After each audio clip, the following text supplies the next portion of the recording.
Mudah-mudahan juga keberkahan ini bukan hanya untuk kita tetapi khususnya buat almarhumah Animar binti Bujang.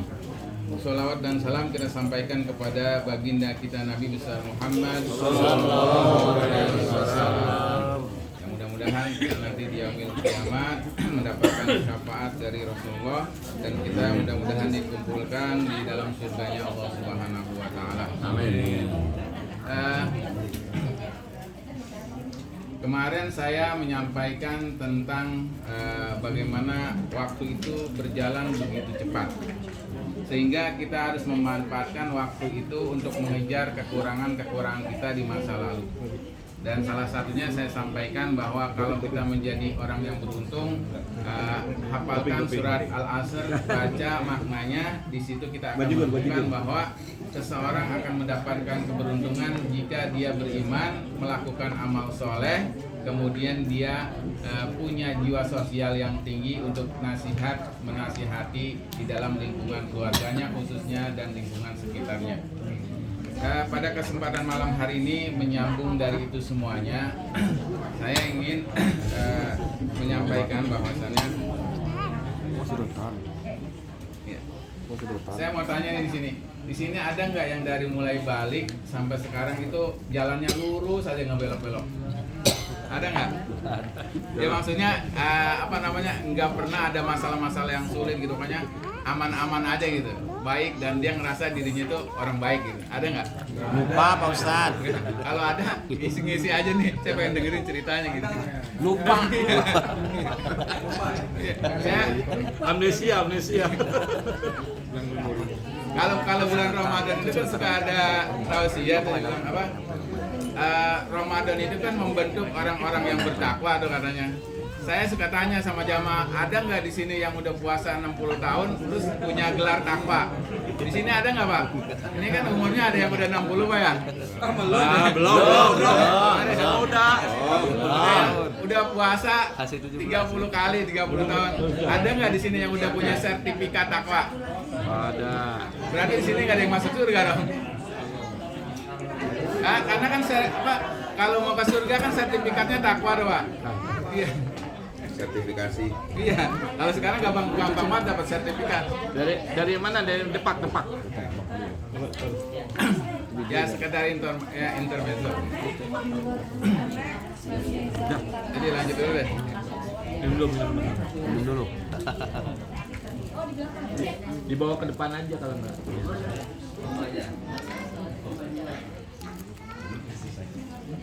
Bisa dilanjut. Artinya gini, ketika kita merasa dalam perjalanan hidup kita dari mulai balik sampai sekarang itu banyak masalah dalam konteks kepada Allah Subhanahu Wa Taala, kita merasa banyak dosa. Di sini ada gak yang merasa nggak punya dosa? Ada nggak? Nggak, karena ini penting ya. Karena kita harus berpacu dengan waktu tadi. Makanya kemarin sempat saya sampaikan ada amalan cerdas. Nah, salah satu amalan cerdas itu dikit lagi nih kita mau sampai, yaitu bulan suci Ramadan. Mudah-mudahan kita semuanya disampaikan pada bulan suci Ramadan. Amin. Karena bonus terbesar di bulan suci Ramadan itu masa lalu kita yang mungkin kita waktu mungkin zaman jahiliyah kita belum mengenal agama secara baik. Amalan-amalan kita juga masih acak-acakan, sholat juga nggak benar, mungkin aktivitas sosial juga nggak bagus. Itu ada amnesti di bulan suci Ramadan, ada amnesti, pengampunan. Karena kan kata Nabi itu man shoma ramadhana imanan wa ihtisaban ghufira lahu ma taqaddama min dzambi. Itu yang puasa. Malamnya man qoma ramadhana imanan. Jadi pagi sama malam itu ada bonus pengampunan dosa. Kalau kita pakai analogi gini nih.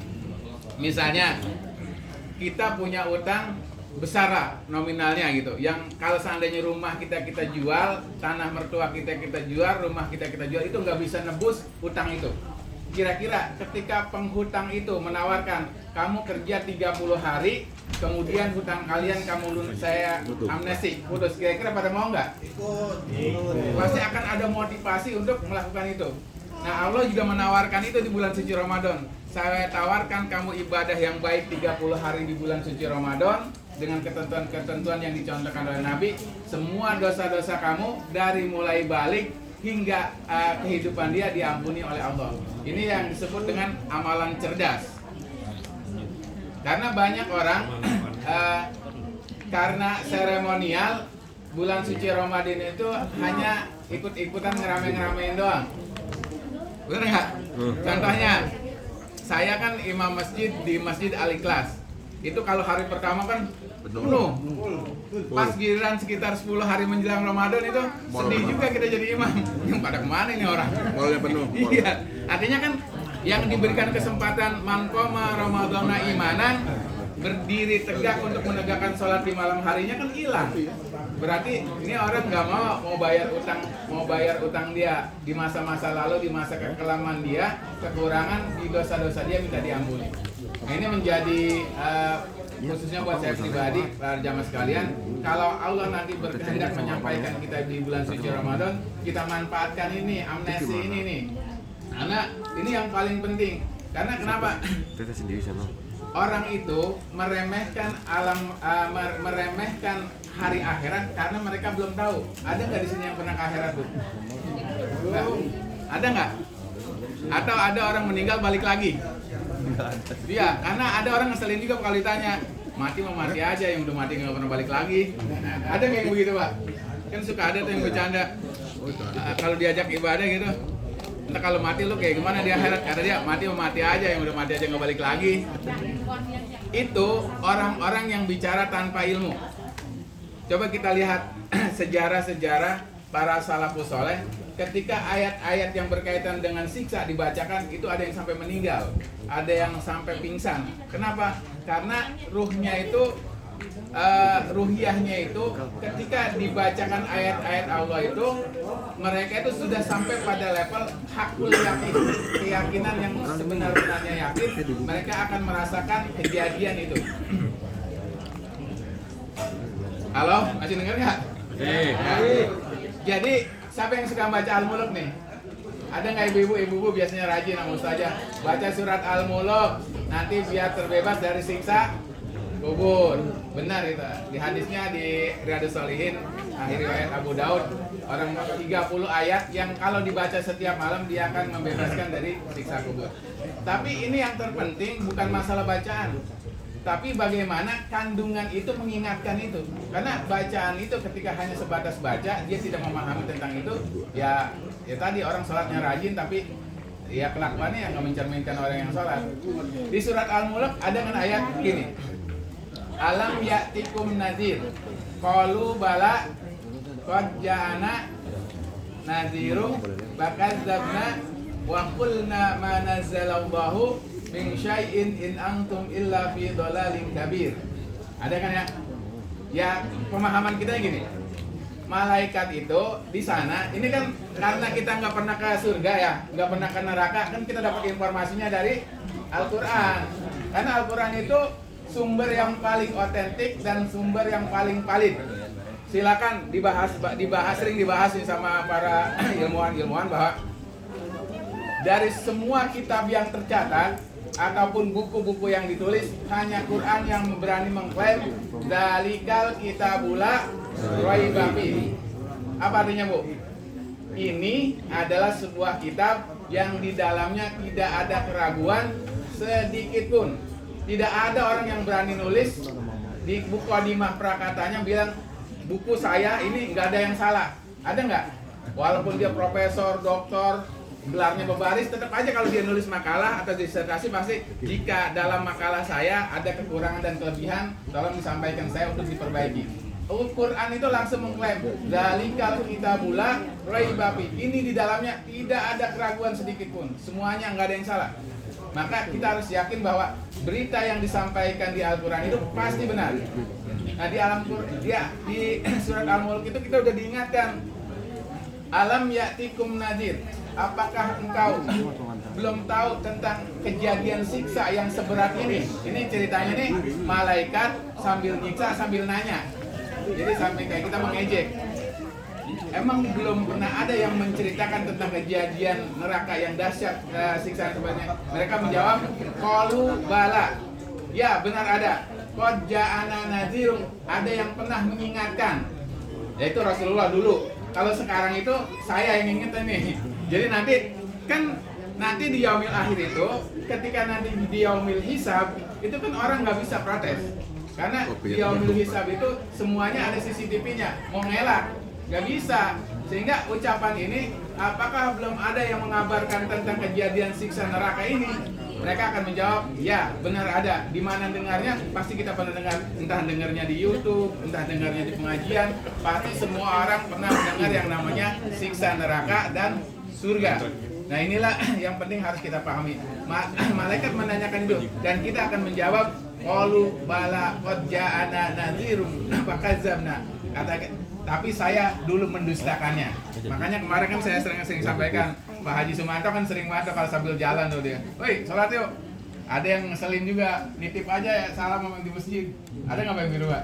Dia suka salamin aja sama yang di masjid ya. Saya kadang-kadang saya suka begitu, ada juga kalau di kampung tuh biasa lah kalau di. Kalau mana di Jawa ya? Enggak, masalahnya saya ngomong gini karena saya kan di kampung ya. Biasa kalau orang nggak bercanda kalau saya mau ke masjid gitu. Ayo ke masjid yuk. Salam aja ntar sama malaikat ya. Ntar gua salaman sama malaikat Israel. Kadang-kadang saya suka salaman sama malaikat Israel. Ya jadi orang gitu ya. Orang itu kenapa dia berani? Karena dia nggak tahu. Kalau orang-orang yang tahu, orang-orang yang paham, kita lihat dah. Orang-orang luar biasa perjuangan sampai orang tuh karena saking takutnya sama akhirat, dia rela mengorbankan harta, jiwa dan raganya itu demi untuk masuk surga. Makanya orang jihad fisabilillah itu nyawanya mati gembira. Kenapa kan? Tukarannya surga. Dan mereka itu yakin dengan seyakin-yakinnya. Kalau kita itu belum yakin, hakul yakin, baru ainul yakin, baru percaya doang dengan penglihatan. Tapi dengan rasa itu belum sampai ke level itu. Makanya pentingnya sering datang ke pengajian itu, kita dicas lagi ruhiyah kita, keyakinan kita tentang agama kita, karena kekurang pahaman kita. Makanya kenapa tadi saya sampaikan bahwa cerdas dalam beribadah itu didapatkan dari ilmu. Karena kita mengukur di dunia aja nih ya, orang ada kerja keras, ada kerja cerdas. Kalau orang kerja keras itu misalnya ya bukan meremehkan, misalnya kuli gitu, kuli paling sehari berapa? 200.000. Tapi orang kerja cerdas, tanda tangan dapat 1 miliar, benar nggak Pak? Sama di dalam ibadah juga, orang-orang yang sampai pada level yang kemampuan keilmuannya itu bagus, maka pujian kalimat subhanallahnya beda sama pujian subhanallahnya kita, karena makomnya tadi. Nah kita kan kalau subhanallah cuma ngomong doang, subhanallah, subhanallah, subhanallah. Ruhiyahnya nggak ada, baru sampai pada lisan aja, sehingga rasanya belum sampai, sehingga rasa takut kepada Allahnya belum ada. Tapi orang-orang yang sampai pada level pujiannya subhanallahnya sekali, tapi ruhiyahnya itu sampai pada Allah Subhanahu wa Ta'ala. Nah ini yang perlu kita bangun, dan itu nggak semudah teorinya, perlu sebuah proses. Maka ini penting, kita kenapa sering harus datang ke majlis-majlis ilmu seperti ini. Ini mengingatkan kembali, mungkin saya sering menyampaikan juga, kejamaan model-model seperti ini mesti kita jaga. Kenapa? Dari sinilah yang kita mungkin ada ulama besar nyampein kita, kuping kita nggak kedengeran gitu. Tapi ada orang biasa aja, cuma tetangga, atau misalnya kita habis tahlilan begini, terus ngobrol-ngobrol, cerita, terus ketemu teman, itu bisa tersentuh jiwa kita. Jadi kita nggak tahu dapat hidayah dan di mana kita mendapatkan titik balik keimanan kita itu kita nggak tahu. Mungkin nih dari saudara pernah dia jamaah tabligh sering keliling, dia bisa melihat di mana orang punya titik balik, di mana dulu dia jauh banget dari Allah, kemudian hanya disentuh oleh tutur kata yang baik, bahasa yang baik, terus langsung dia titik balik keimanannya langsung lompat. Itu bisa jadi begitu. Nah suasana-suasana kejamahan seperti ini bisa jadi. Mungkin dari omongan saya tadi menyinggung alam ya'tikum nadhir qalu bala qad ja'ana, nanti ada suasana di akhirat ketika seseorang disiksa, kemudian malaikat nanya, apakah belum ada orang yang mengingatkan tentang kejadian neraka ini? Mereka menjawab, qalu bala qad ja'ana nadhir. Benar, ada dulu di dunia saya pernah ikut tahlilan, ada Ustadz Nanang ngomong bercerita ada neraka dulu. Saya dulu pura-pura bego aja. Iya, ada. Nanti nggak bisa ngelak karena apa? Allah itu jelas datanya. Kita percaya kan ada malaikat yang mencatat munkar, Nakir. nakir, prokibatif. Prokibatif, jelas. Nggak bisa ngelak kita. Ada catatannya. Nah, ini penting yang harus kita pahami. Dan ada satu yang perlu kita pahami juga tentang amal yang telah kita kumpulkan. Ingat, setan tidak akan membiarkan amal kita itu kekal. Contoh, ini yang sering saya sampaikan agar kita mengingatkan buat saya pribadi. 20 tahun yang lalu, kita pernah biayain pendidikan ponakan kita karena duit kita masih banyak. Ikhlas nggak? Ikhlas, bener nggak? Karena duit kita masih banyak. Pas kita pensiun, kan kita butuh tuh. Dia udah jadi orang lah bahasa kita mah. Kita telepon, Dek, bisa nggak bantu paman hari ini? Paman kayaknya butuh banget lah buat ini. Apa jawaban dia? Lagi nggak ada paman. Langsung naik emosinya kan? Bukan nggak ada, lu pelit aja kan gitu. Akhirnya kan timbul, lu kalau gua kagak sekolahin kagak jadi lu. Bener nggak? Ada ungkapan emosional kayak gitu, itu langsung amalnya hilang, tek, habis semuanya. Nanti dihisap, dia milih hisap ada, catatannya ada, tapi kalau ditimbang nggak ada bobotnya. Ini mesti kita jaga. Apalagi misalnya yang wakaf masjid itu, biasanya kalau dia nggak jadi DKM, geser, dia langsung ngomong, ini masjid kalau kagak ada gua kagak jadi nih. Langsung hilang itu amal. Saya mah cuek aja ngomong, kalau di masjid saya sampaikan aja. Maaf nih Bapak-bapak ya, untuk menjaga amal kita, saya bukannya sinis, tapi ini demi kebaikan kita. Tolong amal-amal yang telah berlalu, udah nggak usah diingat-ingat. Karena apa? Setan tidak akan membiarkan amal kita itu tetap ada. Bahkan sampai anak kita pun. Kita nih kan udah capek banget ngamatin anak kita sampai dia nikah. Pas dia nikah, dia nggak mengabdi sama kita, malah ngeselin kita. Kita akan ngomong, lu dari kecil gue udah gede ngeselin lagi. Nah itu amal kita habis, Bu. Karena apa? Kita orientasinya merawat anak kita karena kita berharap. Harapan kita itu kepada manusia, bukan Allah. Nah itu rusak. Makanya penting nih kita untuk menjaga yang amal-amal kita udah kita lakukan, udahlah lupakan. Jangan pernah. Nah setan akan ngungkit-ngungkit terus. Tujuannya apa? Supaya amal kita yang sudah kita kumpulkan nanti acak-acakan lagi. Bahkan tadi yang digambarin itu di yaumil hisab, ketika dihisab catatannya semua ada. Dulu impak masjid di sana 20 juta, dulu bangun musola di kampung sono. Tapi sering ngomong, ada catatannya, masuklah ke mizan, pas ditimbang, lah mana ini? Nggak ada, kosong, nggak ada beratnya. Ini penting, Bu. Tapi ada amalan kecil gitu yang kadang-kadang kita remehkan, itu bisa menghantarkan kita ke surga. Itu banyak dikisahkan di dalam kisah-kisah terdahulu. Contoh misalnya sebagai seorang ibu nih, luar biasa, ada kisah di mana ketika ada seorang pengemis datang ke Sayyidah Aisyah bilang, saya lapar. Anaknya 2.